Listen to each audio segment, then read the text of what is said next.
لا حول ولا قوة إلا بالله العلي العظيم حسبنا الله ونعم الوكيل ونعم المولى ونعم النصير أعوذ بالله من الشيطان الرجيم بسم الله الرحمن الرحيم اللهم كل وليك الحجة ابن الحسن صلواتك عليه وعلى آبائه في هذه الساعة وفي كل ساعة وليا وحافظا وقائدا وناصرا ودليلا وعينا حتى تسكنه أرضك طوعا وتمتعه فيها طويلا اللهم صل على محمد وآل محمد وأجل فرجه.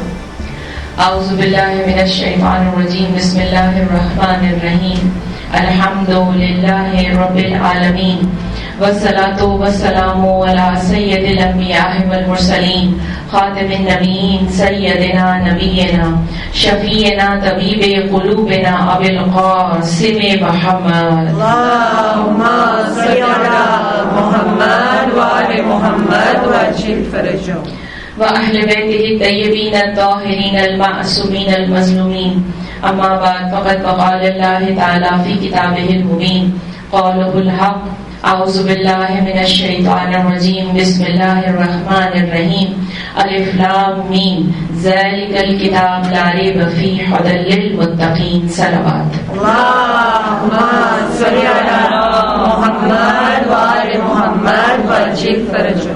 السلام علیکم ورحمۃ اللہ وبرکاتہ. وعلیکم السلام ورحمۃ اللہ وبرکاتہ.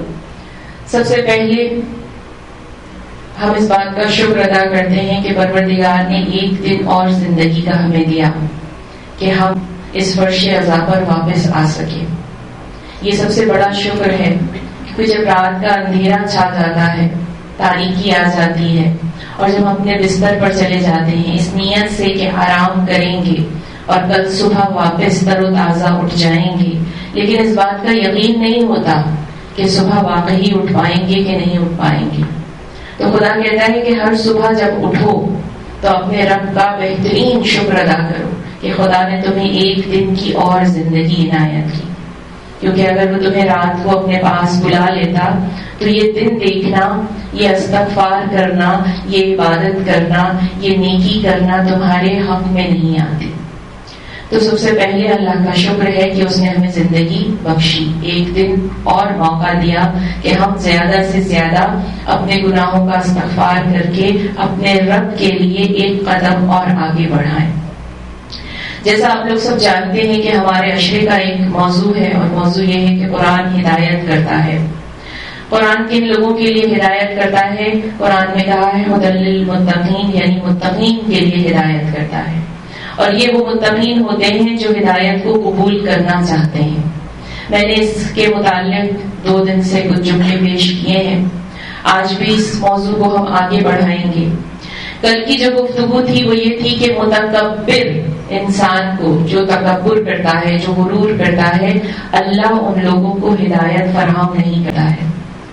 خدا کہتا ہے کہ مجھے وہ درخت پسند ہے، مجھے وہ جھاڑ پسند ہے جو جھکا ہوا ہوتا ہے. آپ نے دیکھا ہوگا کہ جو بھی میٹھا فروٹ ہوتا ہے، میٹھا جھاڑ ہوتا ہے، جب اس پہ فروٹ آتے ہیں تو وہ جھکتا چلا جاتا ہے، جھکتا چلا جاتا ہے. خدا کہتا ہے کہ جو علم سیکھتا چلا جائے گا اس کے اندر سے غرور ختم ہوتا چلا جائے گا. وہ اپنے آپ کو لوگوں کے سامنے کم سے کم تر محسوس کرنا شروع کر دے گا.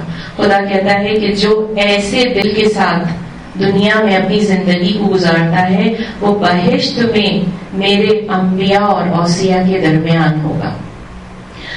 کل میں نے آپ سے کہا تھا کہ میں آپ کے سامنے ذکر کروں گی کہ کون سے لوگ ہیں کہ جن کو پروردگار عالم ہدایت نہیں فراہم کرتا. وہ کون کون سے لوگ ہیں، لیکن اس سے پہلے میں نے یہ وعدہ کیا تھا کہ میں ہر روز آپ کو ایک اعمال بتایا کروں گی تاکہ اس اعمال کی برکت سے آپ اپنی زندگی کے چھوٹے بڑے پرابلمز کو حل کر سکیں. جو لوگ ریکارڈ کرنا چاہیں وہ ریکارڈ کر سکتے ہیں، مجھے اس میں کوئی پرابلم نہیں ہے. کوئی اگر مجلس پہ ریکارڈ کرنا چاہے اپنے فون میں، لیکن احتیاط یہ کرے کہ وہ پھر صرف وومن کی مجلس ہو، عورتوں کی مجلس ہو، انہی تک محدود رہے. اس کو فیس بک پہ یا کہیں ایسی جگہ جہاں پر مردوں کا زیادہ آنا جانا ہے وہاں شیئر نہ کریں. عورتوں کے گروپ میں جو لوگ چاہیں وہ اسے شیئر کر سکتے ہیں, اس میں کوئی پرابلم نہیں ہے. پر محمد وآل محمد صلوات. اللہم صلی علی محمد وآل محمد وعجل فرجہم. آج میں آپ کو بتاؤں گی کہ وہ بچیاں کہ جن کی شادیاں نہیں ہو رہی ہیں, بہت سی مائیں ہیں پریشان ہیں, وہ کہتی ہیں کہ ہماری لڑکیاں یا تو شادی کرنا چاہتی نہیں ہیں, اور یا پھر کوئی رشتہ آتا ہے تو کچھ دنوں کے بعد وہ رشتہ انہیں چھوڑ کر چلا جاتا ہے, وہ ان سے الگ ہو جاتا ہے. تو سب سے پہلی چیز, چاہے لڑکے ہوں یا لڑکیاں ہوں, اگر ان کے گھروں میں رشتے نہیں آ رہے ہیں تو کوئی بھی ایسی لڑکی جس کی شادی ہوئی ہو ریسنٹلی یا کچھ دنوں پہلے, اس دلہن کے کمرے کے اندر ہم روشنی کرتے ہیں, بجھی جلاتے ہیں, کینڈل جلاتے ہیں. اس میں اگر کوئی پنک کلر کی, گلابی رنگ کی کینڈل جلائی جائے تو اس گھر میں جا کر ریکویسٹ کر کے, بھلے ہاتھ جوڑ کر ان سے یہ کہیں کہ یہ کینڈل کا جو میلٹ ہو گیا ہے, جو بالکل موم جیسا بن گیا ہے, پگھل کر گر گئی ہے, یہ موم جلی ہوئی آپ ہمیں دے دیجیے. اس کے بعد اس موم کو لے کر آپ ایک لال رنگ کے کپڑے کے اندر رکھ دیجیے, وہ ایک رومال کے جتنا کپڑا ہونا چاہیے. اور اس کے بعد سورہ بقرہ, چونکہ ہم سورہ بقرہ کے اوپر مجلس پڑھ رہے ہیں, تو سورہ بقرہ کی آیت نمبر 285 اور 286, 285 اور 286, 285 اور 286, یہ دونوں آیتیں اس رومال کے اوپر لکھ کر, اس بجھی کا جو موم ہوتا ہے وہ اس کے اندر رکھ کر, اس کا ایک چھوٹا سا تعویذ بنا کر اس بچی یا لڑکے کو پہنا دیا جائے جو یا تو شادی کرنا نہیں چاہتا ہے یا شادی کے لیے کوئی لڑکا ڈھونڈتا ہے یا لڑکی ڈھونڈتا ہے, تو کچھ دنوں کے بعد وہ ان سے دور ہو جاتے ہیں, رشتہ ٹوٹ جاتا ہے یا رشتہ نہیں ملتا ہے. تو پروردگار عالم ان دو آیتوں کی برکت سے خداوند تعالیٰ ان کے لیے اچھے لڑکے اور اچھی لڑکیاں ضرور ان کے نصیب میں شامل کرے گا. اور محمد والے محمد صلوات. اللہم صلی علی محمد وآل محمد وعجل فرجہم. اب ہم اپنے موضوع کا آغاز کرتے ہیں. متکبر. متکبر صرف ایک ہی ذات ہے. پروردگار کہتا ہے کہ وہ میرے لیے ہے, میں المتکبر. کیوں؟ کیونکہ میں نے دنیا کو خلق کیا ہے.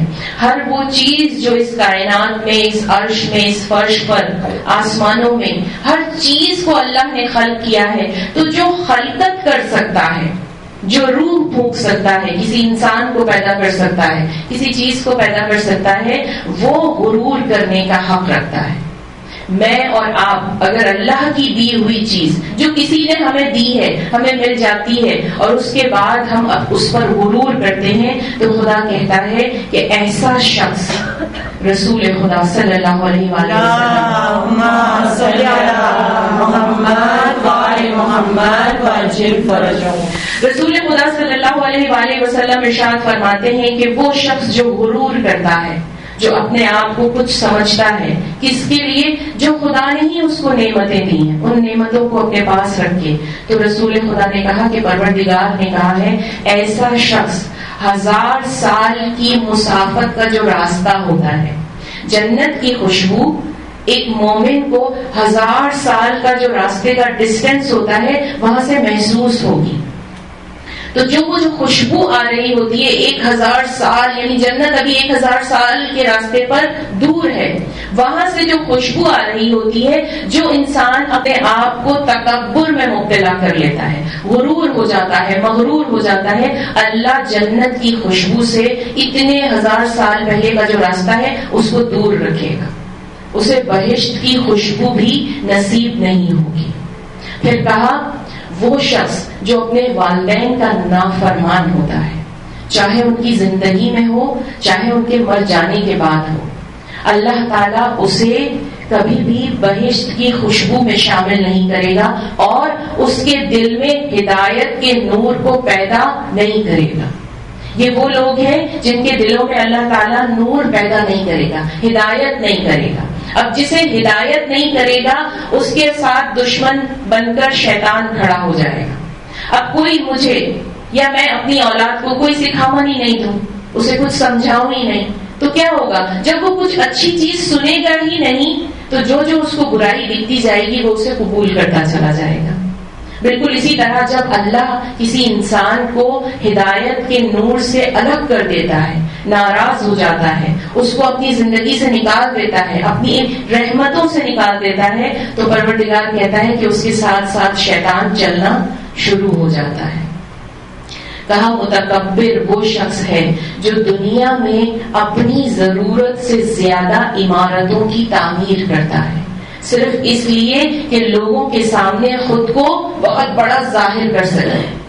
پروردگار فرماتا ہے کہ ایسا شخص جو اپنی ضرورت سے زیادہ بڑی بڑی عمارتیں صرف اس نیت سے بناتا ہے کہ دوسروں کے سامنے فخر میں مبتلا ہو جائے، لوگ اس کی واہ واہ کریں، لوگ اس کے پاس آ کر اس کو عزت دیں، تو پروردگار کہتا ہے کہ ایسے شخص کو قیامت کے دن اس کی وہ ساری عمارتیں، یہ میں پوری ذمہ داری سے پیش کر رہی ہوں، روح الحیات کتاب کے اندر یہ موجود ہے کہ رسول خدا نے فرمایا ہے کہ ایسے شخص کے گلے کے اندر وہ تمام کی تمام عمارتیں توق کے صورت میں ڈال دی جائیں گی اور اسے 7ویں آسمان کے اوپر سے نیچے گرایا جائے گا، جو ایک جھلستی ہوئی آگ کی دوزخ ہوگی۔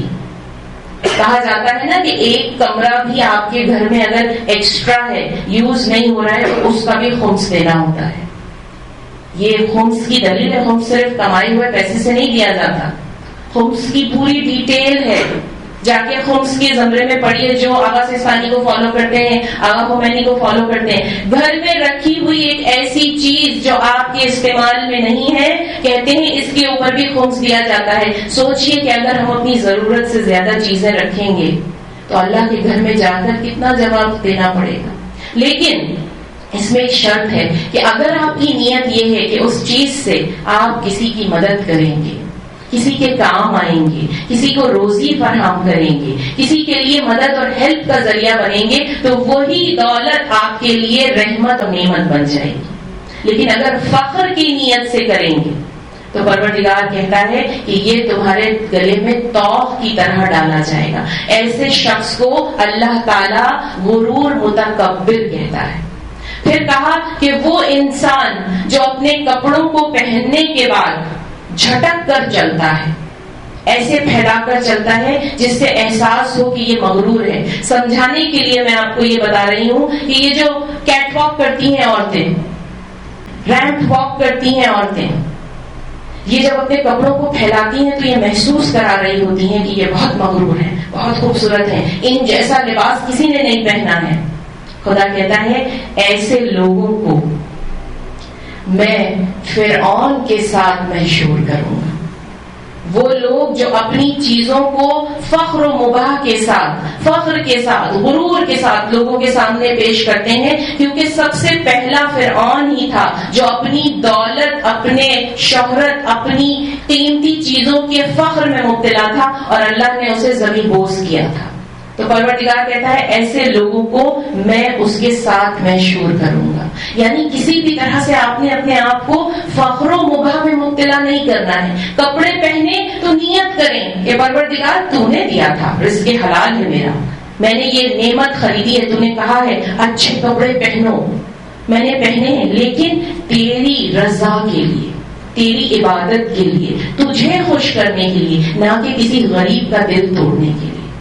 اور پھر کہا کہ اگر کسی غریب اور نادار کو دیکھو تو اس کا مذاق مت اڑاؤ۔ کیوں نہیں اڑاؤ؟ کیونکہ رب کائنات کو کسی کی بھی دل آزاری کرنا پسند نہیں ہے۔ میں نے اپنی اسی عشرے کی پرانی ایک مجلس میں کہا تھا کہ رسول خدا کے زمانے میں ایک شخص آیا، ایک غریب شخص ایک امیر شخص کے برابر میں بیٹھ گیا تو بڑا اس نے برا منہ بنایا، اپنے کپڑے کو بھی سمیٹ لیا۔ رسول خدا نے کہا کہ میں تجھ سے راضی نہیں ہوں۔ پھر اس شخص نے بڑی معافی مانگی اور کہا میں آدھی سلطنت تمہیں دے دیتا ہوں، پر وہ جو غریب شخص تھا اس نے کہا کہ نہیں، مجھے تمہاری آدھی سلطنت نہیں چاہیے۔ کہا کیوں نہیں چاہیے؟ میں تم سے معافی مانگ رہا ہوں پھر بھی دے رہا ہوں، کیوں نہیں چاہیے؟ کہا اس لیے کہ جو تو آدھی سلطنت دے گا تو تیرا آدھا غرور بھی مجھے مل جائے گا، اور مجھے متکبر نہیں بننا ہے۔ ہمیں یہی کہنا ہے کہ اللہ نے جو ہمیں نعمتیں دی ہیں ان کا شکر ادا کرتے رہیں۔ شکر ادا کریں گے تو غرور سے نیچے آ جائیں گے. جب غرور سے نیچے آ جائیں گے تو خدا قرآن میں کہہ رہا ہے ہدی للمتقین، متقین کے لیے ہدایت ہے، اور تب اللہ آپ کو ہدایت کے نور سے منور کرنا شروع کر دے گا. پر محمد وآل محمد صلوات. اللہم صلی علی محمد وآل محمد وعجل فرجهم. اس کے بعد پروردگار عالم ارشاد فرماتا ہے کہ جو کوئی بھی اپنے باطن کے نور کو پر نور کرنے کی کوشش کرے گا. باطن کیا ہے؟ ایک یہ جسم ہوتا ہے، یہ جو ہاتھ میرا دکھ رہا ہے آپ کو بھی دکھ رہا ہے، لیکن ایک جو میرے اندر ہے وہ میرا باطن ہے، روح ہے. اللہ کہتا ہے جس طرح تم اپنے جسموں کو صاف کرتے ہو، جسموں کو پاک کرنے کی کوشش کرتے ہو، اسی طرح سے تم اپنے روح کو پاک کرنے کی کوشش کرتے رہو. روح کو پاک کرنے کے لیے سب سے اہم اور امپورٹنٹ چیز یہ ہے کہ اپنے رب کی رضا میں راضی رہنے کی کوشش کرو، اور کبھی بھی اپنے آپ کو فخر اور مغرور ہونے کی کوشش نہ کرو. والدین کا احترام کرو. اب میں آپ کے سامنے ایک پیغمبر کا واقعہ بیان کرتی ہوں، لیکن امام زمانہ کی خوشنودی کے لیے بآواز بلند صلوات. اللہم صلی علی محمد وآل محمد وعجل فرجهم. حضرت یوسف کو سب کوئی جانتے ہیں. حضرت یوسف کا ہر کسی نے قصہ سنا ہوا ہے، قرآن میں بھی موجود ہے. کبھی کسی نے یہ سوچا کہ حضرت یوسف کی نسل میں پروردگار عالم نے نبوت کو کیوں نہیں رکھا؟ حضرت یوسف کو کے بعد ان کے بیٹے کو یا ان کے کسی دوسرے بیٹے کو نبوت کیوں نہیں دی؟ جب حضرت یوسف مصر میں موجود تھے اور ان کے بھائی انہیں ملنے کے لیے آئے، اور جب حضرت یوسف نے اپنا کرتا دیا کہ جا کر میرے بابا کو دے دو کہ وہ اپنی آنکھوں سے مس کریں، اور مس کرنے کے بعد انہیں یقین ہو جائے گا کہ میں زندہ ہوں اور تب میں ان سے ملوں گا. حضرت یوسف نے کرتا بھیج دیا، حضرت یعقوب کو مل گیا، انہوں نے آنکھوں پہ لگایا، روشنی واپس آ گئی. اب اپنے بیٹے سے ملنے کے لیے وہ آ رہے ہیں تو حضرت یوسف نے یہ دل میں خیال کیا کہ جب میرے بابا آئیں گے تو میں پیدل چل کر بابا کی خدمت میں جاؤں گا اور ان کے قدموں کو چوموں گا. اب جب حضرت یعقوب قریب آ گئے، اعلان ہوا کہ حضرت یوسف کے باپ آ گئے ہیں. اب حضرت یوسف اپنی سواری کے اوپر بیٹھے، پوری ان کی جو مملکت تھی، پورے جو ان کے لوگ تھے سپاہی ان کے ساتھ چلے. جب وہ اپنے باپ کے تھوڑے ہی قریب تھے اور یہ خیال آیا کہ میں زمین پر اتر کر اپنے باپ کے قدموں کو چوموں گا، لیکن دوسرا خیال یہ آیا کہ اگر میں اپنی سواری سے اتر گیا تو میری مملکت کے لوگ کیا کہیں گے. یہ خیال آیا اور وہ اپنی سواری سے نہیں اترے، اور وہ اپنے جب والد کے پاس پہنچے پھر سواری سے اترے اور صرف گلے لگایا. اسی وقت جبریل امین آسمان سے اترے، حضرت یوسف سے کہا کہ اپنی مٹھی کو کھول دو. جب انہوں نے اپنی مٹھی کو کھولا تو ان کے ہاتھ سے ایک نور آسمان کی طرف چلا گیا.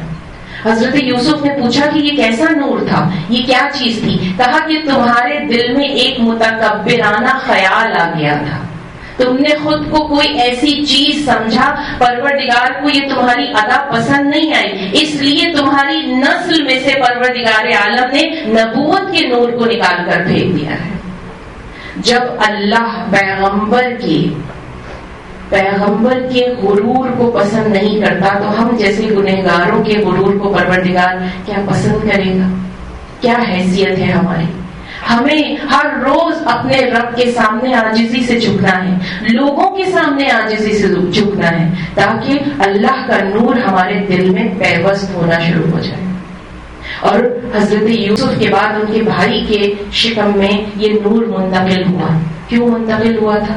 کیونکہ انہوں نے ایک تو حضرت یوسف کو کنویں میں ڈالنے سے منع کیا تھا، اور دوسرا جب حضرت یوسف نے ان کے ایک چھوٹے بھائی کو روک لیا تھا تو وہ وہاں رک گئے تھے اور رک کر کہا تھا کہ نہیں، میں تمہیں چھوڑ کر نہیں جاؤں گا. اللہ کو ہمدردی، احساس، لوگوں کی مدد کرنا، لوگوں سے محبت کرنا، اللہ کے اوپر اعتبار کرنے والے لوگ بہت پسند ہیں. جتنا زیادہ آپ کا تقویٰ بلند ہوتا چلا جائے گا، اللہ کی رحمت آپ کے درمیان آنا شروع ہو جائے گی. آپ کو پھر کسی اور چیز کی ضرورت نہیں ہے. دنیا میں رہنے کے لیے صرف وسیلہ اگر درکار ہے تو اللہ اور اہل بیت کا ہے. اور اللہ اور اہل بیت سے وسیلہ پانے کے لیے آپ کو قرآن کو با معنی پڑھنا پڑے گا. با معنی یعنی میننگ کے ساتھ. جب جب قرآن آپ میننگ کے ساتھ پڑھتے جائیں گے قرآن ہدایت کا نور آپ کے اندر ڈالتا چلا جائے گا. رسول خدا صلی اللہ علیہ وآلہ وسلم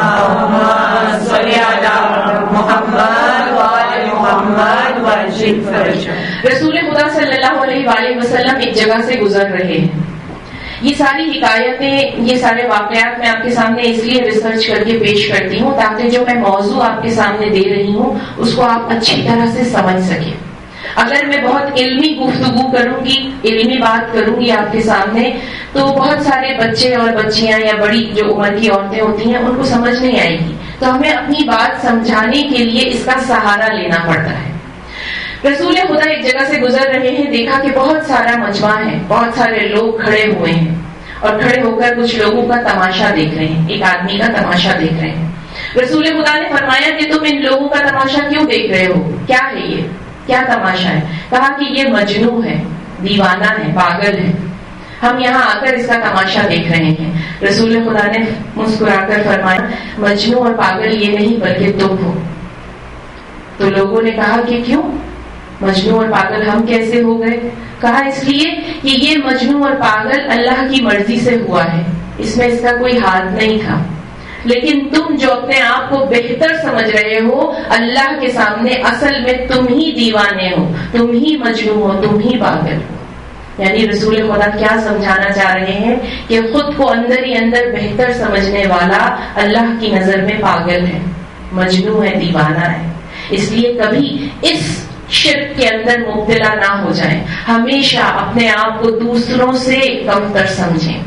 ہمارے علماء کہتے ہیں کہ اپنے لیے ہم لوگ ہمیشہ سوء ظن رکھتے ہیں, دوسروں کے لیے حسن ظن نہیں رکھتے ہیں. اپنے لیے سوء ظن یا دوسروں کے لیے حسن ظن رکھنے کے لیے آپ کو دل بڑا کرنا پڑے گا. اللہ کہتا ہے کہ جتنا اپنے آپ کو دوسروں سے کمتر سمجھو گے اتنا ہی پروردگار عالم تمہارے مرتبات کو, تمہارے رتبے کو بلند کرتا چلا جائے گا. بھلے چھوٹا بچہ ہے, جب وہ سامنے سے آتا ہے اسے سلام کیجئے, آپ اس کا ہاتھ چومیے. جب آپ اس کو سکھائیں گے کہ ماں بڑی ہو کر یا آنٹی بڑی ہو کر یا دادی یا دادا ہاتھ چومتے ہیں بچے کا, تو ایک دن دو دن کے بعد بچہ بھی آپ کا ہاتھ چومے گا. تو کیا ہوا, ہم یہ نہ کہیں, اسے ڈانٹے نہیں کہ نہیں تم نے کیوں نہیں چوما, بلکہ آپ اس کا ہاتھ چومنا شروع کر دیں. تھوڑے دنوں بعد اس کو پریکٹس ہو جائے گی. یعنی بچے سے لے کر جوان تک اور بوڑھے تک اپنے آپ کو آپ نے جھکا کر رکھنا ہے تاکہ تکبر کی منزل پر آپ نہ پہنچ سکیں. کیوں؟ کیونکہ قرآن ہدایت کرتا ہے اور قرآن کہتا ہے کہ میں متقین کے لیے ہدایت فراہم کرتا ہوں. اب رسول خدا کے ایک صحابی ہیں, نام ہے ابو ذر غفاری. سب جانتے ہیں کہ یہ ایک ایسے صحابی ہیں کہ جن کے لیے رسول خدا نے کہا تھا کہ ان کے لیے بہت بڑے بڑے عالم جو اس زمانے کے عالم تھے وہ ان کی تدفین کریں گے, بہت بڑے بڑے صحابی ان کی تدفین کریں گے. ابو ذر غفاری کے اوپر بہت زیادہ مصیبتوں کے پہاڑ ٹوٹے ہیں. ایک وقت ایسا آیا تھا کہ ابو ذر غفاری کو مدینے سے باہر نکال دیا گیا. کیا جرم تھا؟ کیونکہ علی کے چاہنے والے تھے, مولا علی سے محبت کیا کرتے تھے. جس وقت علی مرتضیٰ کو چھوڑ کر مدینے سے جا رہے تھے تو علی مرتضیٰ ابو ذر غفاری کے پاس آئے, ملنے آئے. تو ابو ذر غفاری نے بڑا گریہ کیا اور گریہ کرنے کے بعد کہا کہ مولا مجھے اس بات کا غم نہیں ہے کہ میں مدینہ چھوڑ کر جا رہا ہوں, مجھے غم اس بات کا ہے کہ میں آپ کو چھوڑ کر جا رہا ہوں. تب مولا علی نے کہا کہ اے ابو ذر تو یاد رکھنا کہ تو بہشت میں بہتر مقام پر ہوگا اور اس دنیا میں بھی تجھے بہت بلند مرتبہ ملے گا. اب ابو ذر غفاری ایک مدینہ سے نکل کر مدینے سے دور ایک جگہ پر گئے. صبر دیکھیں گے ابو ذر غفاری کا. جس جگہ پہنچے وہاں پر پانی نہیں تھا زیادہ. پانی کی قلت کی وجہ سے ابو ذر غفاری کا بیٹا زر فوت ہو گیا, مر گیا. خود ابو ذر غفاری بھی پانی کی قلت کی وجہ سے بہت بیمار رہنے لگے ان کی زوجہ بھی پانی کے نہ ہونے کی وجہ سے فوت ہو گئی۔ اب جب ابو ذر غفاری نے یہ دیکھا کہ بیٹا بھی مر گیا، بیوی بھی مر گئی، تو کہا کہ میں بھی محسوس کر رہا ہوں کہ جی نہیں سکوں گا۔ جوان بیٹی ساتھ میں، کہا کہ میں تمہیں مدینہ چھوڑ آتا ہوں علی کے پاس۔ اب یہ دونوں باپ بیٹی نکلتے ہیں اور مولا علی کے پاس جا رہے ہیں۔ راستے میں ابو ذر کی اور حالت خراب ہو جاتی ہے، اور ایک مقام پر آ کر ابو ذر غفاری کہتے ہیں کہ اس سے آگے جانا ممکن نہیں ہے۔ اب جو بیٹیاں ہوتی ہیں نا، وہ ماں باپ سے بہت محبت کرتی ہیں۔ ہم بھی بیٹیاں ہیں، جن کے باپ ہیں وہ جانتی ہوں گی، اور جن کے باپ گزر گئے ہیں وہ بیٹیاں بھی جانتی ہیں کہ باپ سے ایک بیٹی کو بڑی محبت ہوتی ہے۔ تو بیٹی اپنے باپ کے گلے میں ہاتھ ڈال کر کہتی ہے کہ بابا، اس جنگل میں، اس بیابان میں، اس صحرا میں آپ مجھے تنہا چھوڑ کے جا رہے ہیں، میں کیسے آپ کی قبر کھودوں گی، میں کیسے آپ کو غسل و کفن دوں گی، میں کیسے آپ کو دفن کروں گی؟ تو ابو ذر کہتے ہیں کہ تم گھبراؤ نہیں، اتنا گریہ مت کرو، میں صحابی رسول ہوں۔ جب تم دیکھنا کہ میری روح پرواز کر گئی ہے تو اس راستے پر جا کر بیٹھ جانا جہاں سے قافلے گزرا کرتے ہیں، وہاں جا کر کہنا کہ میرے بابا صحابی رسول تھے، ان کا انتقال ہو گیا ہے، انہیں غسل و کفن دے دو، تو سب تمہاری مدد کے لیے آئیں گے۔ میں یہاں رک کر ایک جملہ کہوں، کربلا کا میدان ہے، ایک بہن بھی بیٹھی ہوئی ہے جو نواسی رسول ہے، جو علی کی پوتی ہے، ایک سکینہ بھی ہے۔ وہ لوگوں سے کہہ رہے تھے کہ ہم اہل بیت کے ماننے والے ہیں، ہم خود اہل بیت ہیں، میرے بابا کا وہاں پر ایک لاشا پڑا ہوا ہے، کوئی ہے جو حسین کو دفن کر دے؟ بی بی زینب چلا کر کہہ رہی تھی یہ نواسہ رسول ہیں، فاطمہ کے لخت جگر ہیں، علی مرتضیٰ کے بیٹے ہیں، کوئی ہے جو میرے بھائی کو غسل و کفن دے دے؟ کیسے ابو ذر ہے کہ بیٹی جب جا کر اس قافلے کے پاس جہاں سے قافلہ گزرتا ہے وہاں بیٹھ جاتی ہے نا، تو وہاں پر ایک قافلہ گزرتا ہے، سارے بڑے بڑے صحابہ موجود ہیں، سلمان ہیں، اور آ کر سب ملتے ہیں۔ وہ لڑکی کہتی ہے کہ میرے بابا صحابی رسول تھے، ان کا لاشا پڑا ہوا ہے، آؤ ذرا ان کی تدفین کر دو۔ اب جب لوگوں نے یہ سنا نا کہ صحابی رسول ہیں تو سب دوڑ کر آئے، کہا کیا نام ہے؟ کہا ابو ذر نام ہے، ابو ذر نام ہے اور صحابی رسول تھے۔ سب نے کہا ہم کریں گے تدفین۔ لوگ لڑنے لگے، ایک صحابی رسول کی تدفین کے لیے لوگ ایک دوسرے سے لڑائی کر رہے ہیں۔ وہاں حسین مقتل میں 3 دن تک دھوپ میں لاشا پڑا رہا، لیکن کسی نے تدفین نہیں کی۔ کیسا وقت آیا ہوگا بیویوں پہ۔ اب وہ لڑکی گریہ کر رہی ہے اور اس نے دیکھا کہ بڑے احترام سے بابا کو دفن کیا گیا۔ حضرت ابراہیم کے پاس جب وحی رسول آئی نا اور ان کی روح قبض ہونے والی تھی تو کہا کہ آپ نے کیا چیز محسوس کی، کس بات کا آپ کو دکھ ہے کہ آپ کو یہ دنیا میں نہیں ملا؟ تو انہوں نے بولا ایک بات کا صدمہ ہے کہ پروردگار عالم نے صرف مجھے بیٹے ہی بیٹے عنایت کیے، مجھے بیٹیاں نہ دی۔ تو کہا کیوں بیٹی کی کیوں خواہش کی؟ کہا اس لیے کہ بیٹیاں جو ہوتی ہیں وہ جنازے کی رونق ہوتی ہے، کہیں پر بھی میت ہو جاتی ہے تو بیٹے تو خاموش ہو جاتے ہیں، صبر کر لیتے ہیں، لیکن بیٹیاں ہی ہیں جو بین کرتی ہیں، جو گریہ کرتی ہیں، جو آنکھوں سے آنسو نکالتی ہیں، جو واویلا مچاتی ہیں، چاہے باپ کا لاشا ہو، چاہے بھائی کا لاشا ہو، چاہے ماں کا لاشا ہو، چاہے اپنی اولاد کا لاشا ہو۔ یہ عورتیں جو ہے نا، یہ جنازوں کی نعمت ہے، رحمت ہے، رونق ہے۔ یہ عورتوں کو اللہ تعالیٰ نے بڑا بلند مرتبہ عنایت فرمایا ہے۔ کہا ہے اللہ نے کہ اگر غرور دنیا میں کسی پر جائز ہے تو وہ عورت کے اوپر ہے۔ کہا کیوں جائز ہے؟ کہا اس لیے کہ عورت کو کہا گیا ہے کہ اپنے غرور میں رہو۔ کیا فائدہ ہے؟ خدا کہتا ہے کہ جب وہ غرور کرے گی تو کسی نامحرم کی مجال نہیں ہوگی کہ وہ اس کے قریب آ سکے۔ اس کی عزت پر ہاتھ اٹھا سکیں. یعنی دنیا میں اگر کسی کو غرور کرنا ہے نا تو ہم عورتوں کو کرنا ہے تاکہ نامحرم ہم سے دور رہ سکیں, ہماری عزتیں محفوظ رہ سکیں. اگر ہم کسی کے سامنے مسکرائیں گے, اگر ہم کسی کو اپنے پاس دعوت دیں گے تو وہ ہماری اس دعوت کا ناجائز فائدہ اٹھائے گا. میری بہنوں, میری بیٹیوں, یہ پیغام ہے, غرور کرو لیکن اپنی عصمت کو بچانے کے لیے, اپنی عزت کو بچانے کے لیے. کتنی غرور والی تھی میری بیویاں, چادریں چھن گئی تھی تو اپنے بالوں سے اپنے چہرے کو چھپا رہی تھی. کتنی غرور والی تھی بیویاں.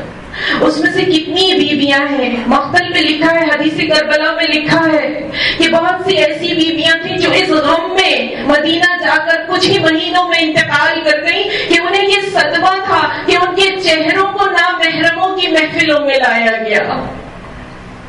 ہماری بیویاں اپنی عصمتوں کے لٹ جانے پر اتنا گریا کیا کہ اپنے پروردگار سے جا ملے. کیا پیغام دے رہی ہے کہ اپنی عصمتوں کی حفاظت کیجیے, اپنے آپ کو نامحرموں کی مجلسوں میں نہ لے کر جائیں. پروردگار کہتا ہے میں غرور کی اجازت دیتا ہوں اپنی دنیا میں بھیجی ہوئی ہر عورت کو. اپنی عصمتوں کی حفاظت کیجیے, غرور کیجیے. اب کربلا میں چلتے ہیں, کربلا میں چلتے ہیں. ایک مرتبہ جب قافلہ چلا گیا, لیکن قافلے کے جانے سے پہلے جب امام حسین کربلا پہنچے تھے تو امام حسین نے وہاں کے رہنے والوں کو بلایا تھا. پہلے مردوں کو بلایا, کہا یہ زمین مجھے بیچ دو. مولا نے زمین خریدی, زیادہ قیمت دے کر خریدی, اور اس کے بعد کہا کہ جب ہمارے لاشیں پڑے ہوں گے نا تو ایک ایک مٹھی خاک ہماری لاشوں کے اوپر ڈال دینا. مردوں نے وعدہ کیا, کہا اپنی بیویوں کو لے کر آؤ. ان کی بیویاں آئی تو کہا پانی بھرنے کی نیت سے آنا, پانی بھرنے کے بہانے سے آنا, ایک ایک مٹھی خاک ہمارے لاشیں پر ڈال دینا. بیویوں نے کہا مولا ہم یہ وعدہ یاد رکھیں گے. پھر کہا اپنے بچوں کو بھیجو. مولا نے کہا اپنے بچوں کو لاؤ. جب چھوٹے چھوٹے بچے آئے نا تو کہا مولا نے جانتے ہو میں کون ہوں؟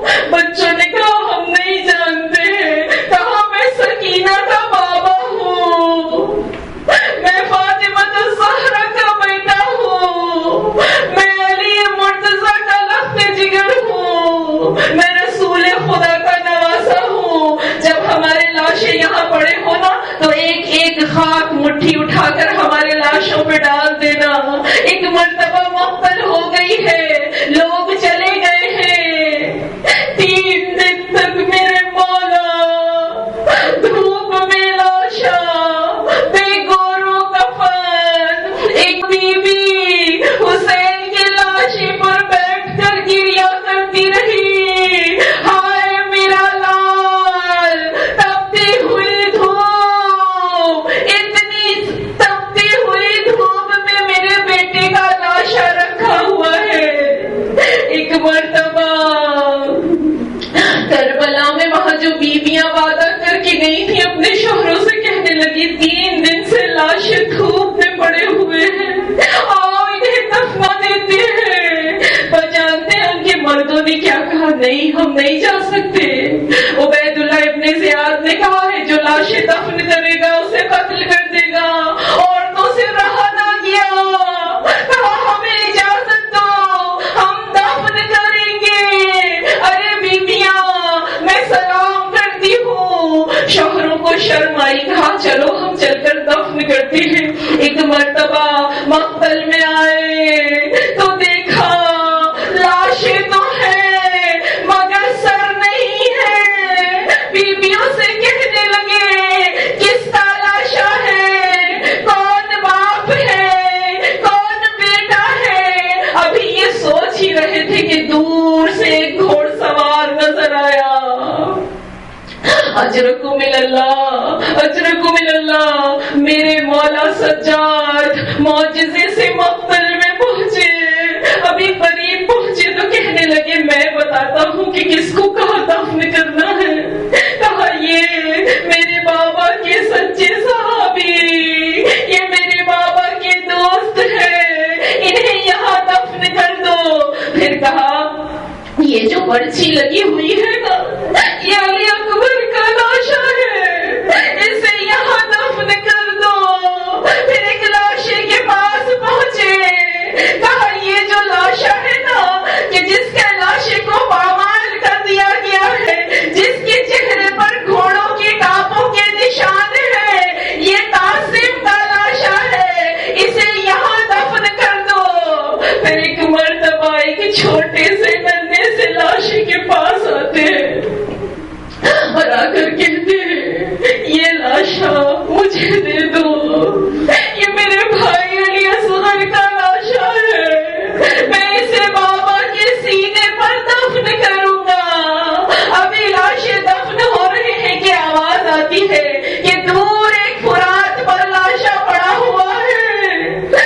ہے، کہاں دور ہو جاؤ، یہ میرے بابا حسین کا لاشا ہے، یہ میرے بابا کا لاشا ہے، کہاں ہم آپ کی مدد کرتے ہیں، ہم آپ کی اس لاشی کو دفنانے میں مدد کرتے ہیں، کہا نہیں، سید کا لاشا، معصوم کا لاشا معصوم ہی دفن کرتا ہے۔ میرے مولا سجاد نے ایک قبر کو کھودا، ایک چٹائی ڈھونڈی، بابا کی لاش کو اٹھایا، مدینے کی طرف رخ کیا، کہا بھیا حسن میری مدد کو آئیے، ایک مرتبہ کوفے کا رخ کیا، کہا بابا علی مرتضی مدد کو آئیے، ایک لمحے قبر میں دیکھا، دو چادروں میں سے ہاتھ نکلے، کہا زین العابدین میرے بیٹے کو میرے پاس دے دو۔ انا للہ و انا الیہ راجعون، انا للہ و انا الیہ راجعون۔ الا لعنت اللہ علی قوم الظالمین۔